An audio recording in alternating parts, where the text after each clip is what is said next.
나움서입니다. 나움의 뜻은 위로라는 뜻을 갖고 있습니다. 자, 말씀의 그 배경을 보게 되면 우리가 요나서를 봤지요. 여호와 하나님께서 선지자 요나를 택하여서 느느웨로 가게 해서 하나님의 심판이 40일 후에 임할 것이다를 경고하게 하였습니다. 그랬더니 그 지방에 왕과 백성과 가축까지 금식을 하며 하나님 앞에 회개를 해서 하나님께서 뜻을 돌이키는 그 내용을 우리가 살펴보았습니다. 그로부터 100여 년이 지난 후에 니느웨의 모습입니다. 지금 이제 이 백성들이 다시 죄악으로 돌아가서 하나님을 대적하는 상황에 있고 또 우상 숭배를 함으로 인하여 하나님께서 아수르를 니느웨를 멸절시키는 계시의 말씀이 되는 겁니다. 자, 나움의 뜻이 위로라는 뜻을 갖고 있는데 이스라엘 백성의 입장에서는 주변에 있는 나라 가운데에 그 나라를 심히 못살게 굴었던 나라가 어떤 나라이냐 하면 세 나라를 꼽으면 에돔이 있고 아수르가 있고 바벨론이 있습니다. 그런데 아수르는 늘 많은 군사를 데리고 와서 이스라엘, 북이스라엘과 남유다의 것을 빼앗아 갔습니다. 아수르 왕 살만 에셀이 북이스라엘 왕이 조공을 바치지 아니하자 군대를 데려와서 북이스라엘을 쳐서 그 나라를 멸망시켰던 사건이 있었습니다. 그리고 그 후에 또 아수르 왕 사네립이 군대 18만 5천 명을 데리고 와서 히스기야를 위협하고 성전에 있는 금과 은을 빼앗아가는 그런 일들이 있었습니다. 그러니까 이스라엘 백성의 입장에서 볼 때에 아수르는 참 못된 나라요, 이스라엘을 지긋지긋하게 괴롭혔던 나라였습니다. 그런데 그 나라에 하나님의 심판이 임한다라는 경고를 요나를 통하여 말씀을 전하였더니 그 나라가 회개하는 모습을 보고 요나가 성을 내고 하나님께 투정하였던 장면을 우리가 보았잖아요. 요나의 입장을 우리가 이해할 수 있는 것이 무엇이냐 하면 아수르 나라가 그렇게 이스라엘을 괴롭혔음으로 인하여 요나 입장에서는 저 백성이 당연히 하나님께 심판을 받아야 함이 마땅하다라고 생각을 하였습니다. 자, 오늘 나움의 내용이 무엇이냐면 아수르가 망할 것이다 라고 선포를 하고 있습니다.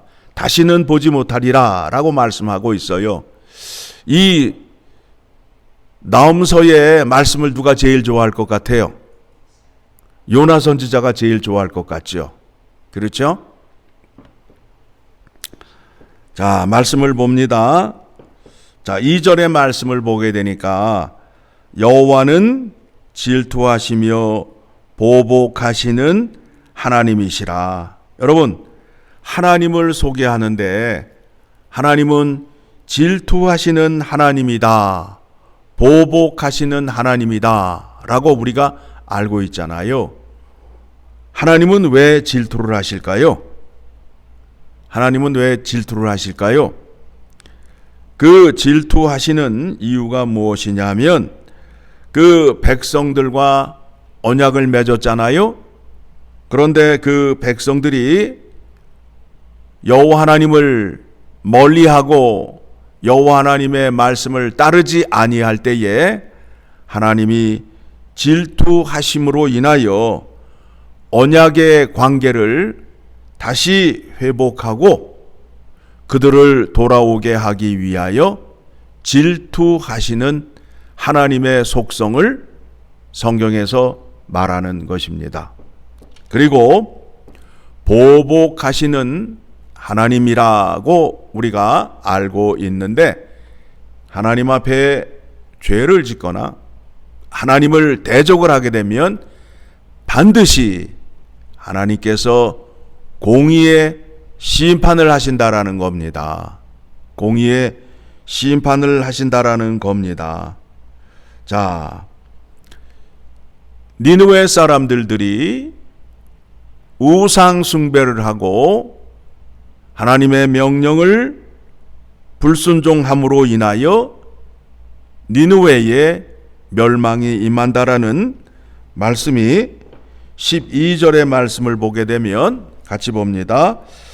여호와께서 이같이 말씀하시기를 그들이 비록 강하고 많을지라도 반드시 멸절을 당하리니 그가 없어지리라. 내가 전에는 너를 괴롭혔으나 다시는 너를 괴롭히지 아니할 것이라. 이제 내게 지운 그의 멍에를 내가 깨트리고 내 결박을 끊으리라.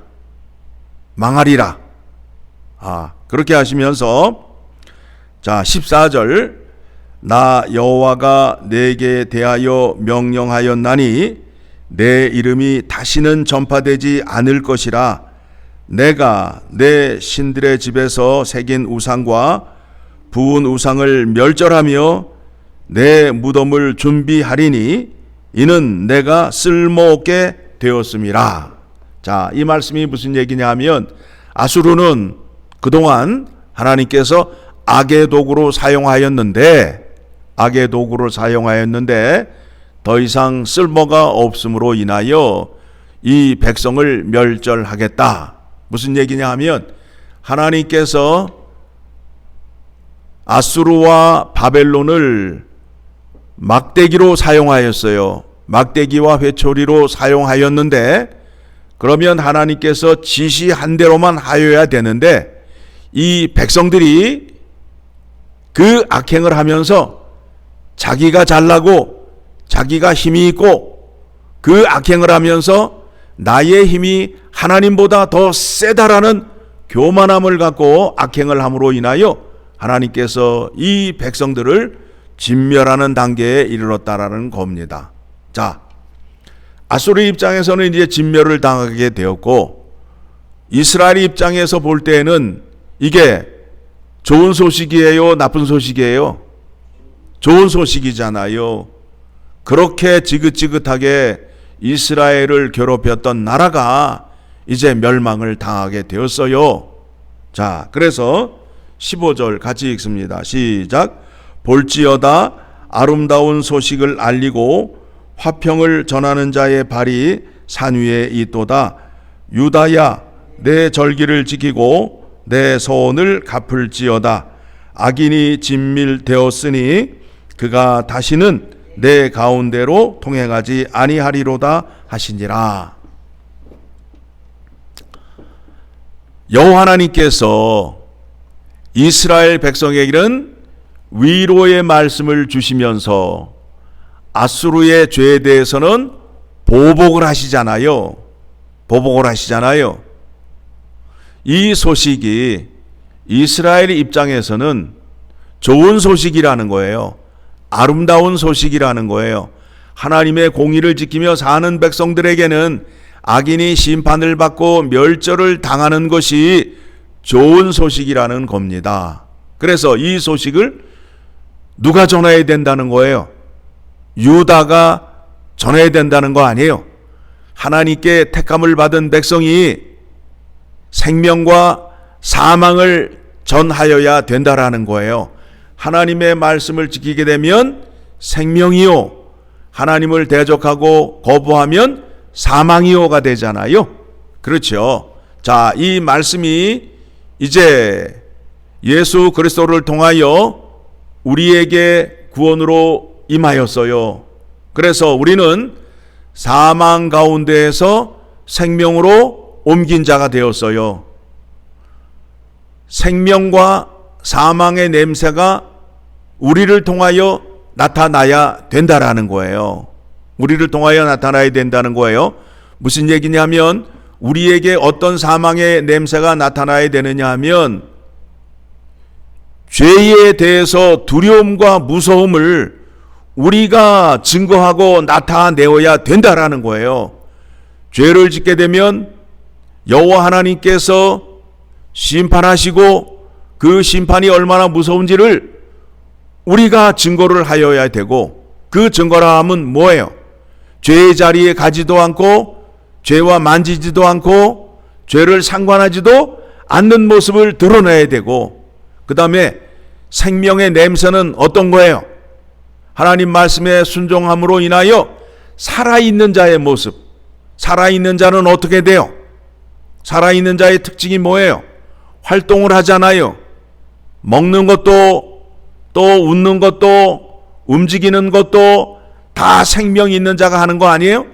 그러니까 하나님 말씀 앞에 우리가 하나님의 말씀을 먹고 그 말씀을 먹은 힘과 능력으로 움직이고 하나님을 먹었을 때에 그 생명의 기쁨이 어떠함을 드러내야 된다라는 겁니다. 그것이 우리에게 나타나야 된다는 거예요.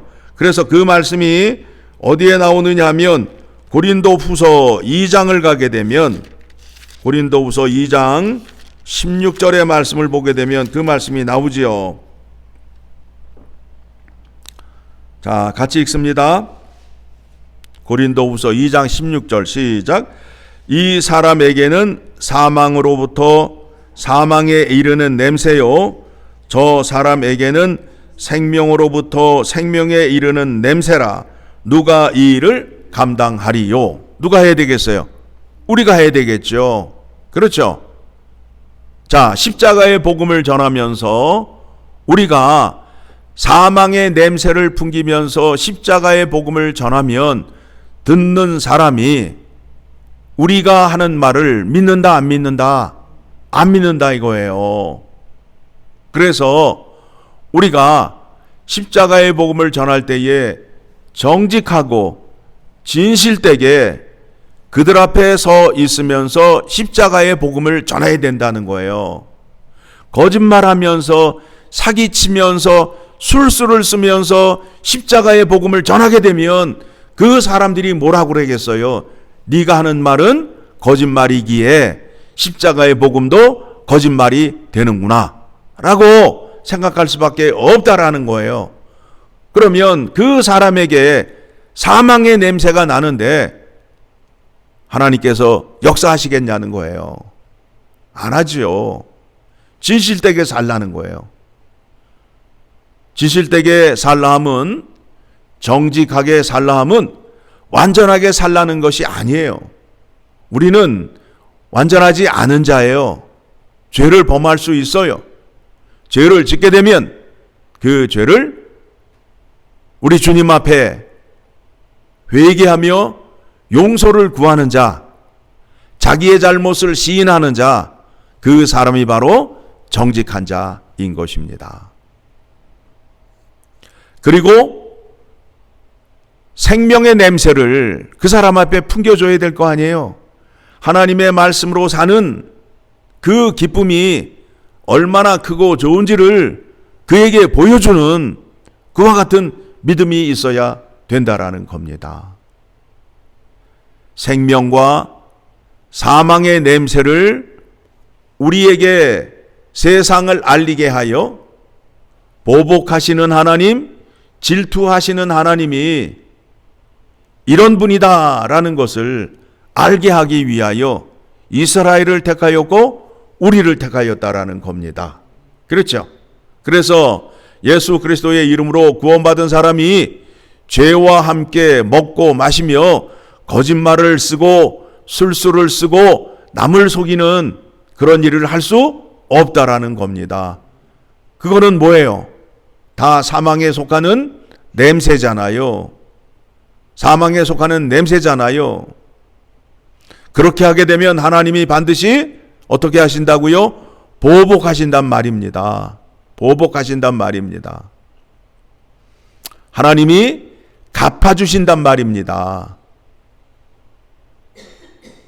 하나님께서 어떻게 역사하시고 왜 우리를 예수 그리스도의 이름으로 택하였는지 깊이 묵상하시며 생각하시며 하루를 사시기를 간절히 소망합니다.